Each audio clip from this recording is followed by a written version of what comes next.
ശോഭാ സുരേന്ദ്രനെതിരെയും പലതരത്തിലുള്ള എതിർപ്പുകൾ B J പിക്ക് അകത്ത് തന്നെയുണ്ട്. അല്ല, പാർട്ടിക്കുള്ളിൽ അത് പറഞ്ഞു പോകാം നമുക്കപ്പോൾ.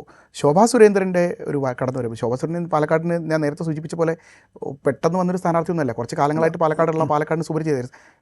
ഈ പാലക്കാട് ബി ജെ പിയുടെ ഒരു പ്രശ്നം എന്താണെന്ന് വെച്ചാൽ, പാലക്കാട് ബി ജെ പിയിൽ പലതരം വിഭാഗങ്ങൾ ലൈവായിട്ട് നിൽക്കുന്ന, എനിക്ക് തോന്നുന്നു അധികാരം കിട്ടുന്ന സ്ഥലത്തെല്ലാം ഉണ്ടാകുന്നൊരു പ്രശ്നമാണ്.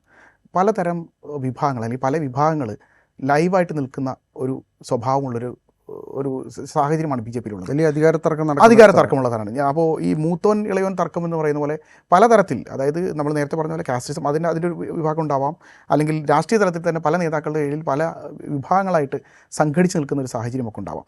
പലപ്പോഴും ഇത്തരത്തിലെ നഗരസഭയിലൊക്കെ ഈ തർക്കം അങ്ങ് രൂക്ഷമായിട്ട് RSS ഇടപെടേണ്ട സാഹചര്യം വരെ പലപ്പോഴും വന്നിട്ടുണ്ട്. RSS ഇടപെട്ടിട്ട് ഫലം കാണാത്ത പലപ്പോഴും പല ആളുകളെ രാജിവെപ്പിക്കേണ്ടി വന്നൊരു സാഹചര്യം വരെ പാലക്കാട് നഗരസഭയിൽ ഉണ്ടായിട്ടുണ്ട്.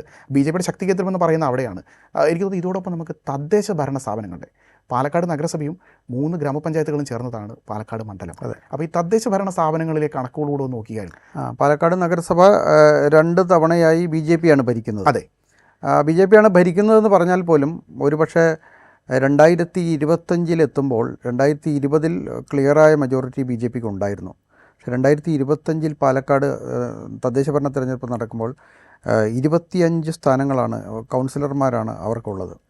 പക്ഷേ LDFനും UDFനും ചേർന്നാൽ അത്രയും തന്നെ കൗൺസിലർമാരുണ്ട്. എന്ന് പറഞ്ഞാൽ പാലക്കാട് നഗരസഭയിൽ ബി ജെ പിയുടെ ബലം കുറഞ്ഞു എന്നാണ് അതിൻ്റെ അർത്ഥം. തീർച്ചയായും അവർ ഭരിക്കുമ്പോഴും അവരുടെ ബലം കുറഞ്ഞു, അവരുടെ എണ്ണം കുറഞ്ഞു. അതുമാത്രമല്ല, ഈ പാലക്കാട് നഗരസഭാ തെരഞ്ഞെടുപ്പ്, തദ്ദേശ തെരഞ്ഞെടുപ്പിന് പിന്നാലെ വാർത്തയെ കുറച്ച് കാര്യങ്ങളുണ്ടായിരുന്നു. പാലക്കാട് നഗരസഭയിൽ ബി ജെ പിയുടെ ശക്തി കേന്ദ്രങ്ങളായിട്ടുള്ള പല വാർഡുകളും കോൺഗ്രസ് പിടിച്ചെടുക്കുന്നു, അവർക്ക് നഷ്ടപ്പെട്ടു. UDF സ്ഥാനാർത്ഥികൾ പിടിച്ചെടുക്കുന്ന ഒരു സാഹചര്യം, അത് വലിയ ഗൗരവത്തോടെ. കാരണം സാധാരണ ബി ജെ പി ജയിക്കുന്ന സ്ഥലങ്ങളിൽ ബി ജെ പിയിൽ നിന്നൊരു വാർഡ് തിരിച്ചു പിടിക്കാൻ വലിയ ബുദ്ധിമുട്ടുണ്ടാവാറുണ്ട് മറ്റ് പാർട്ടികൾക്ക്.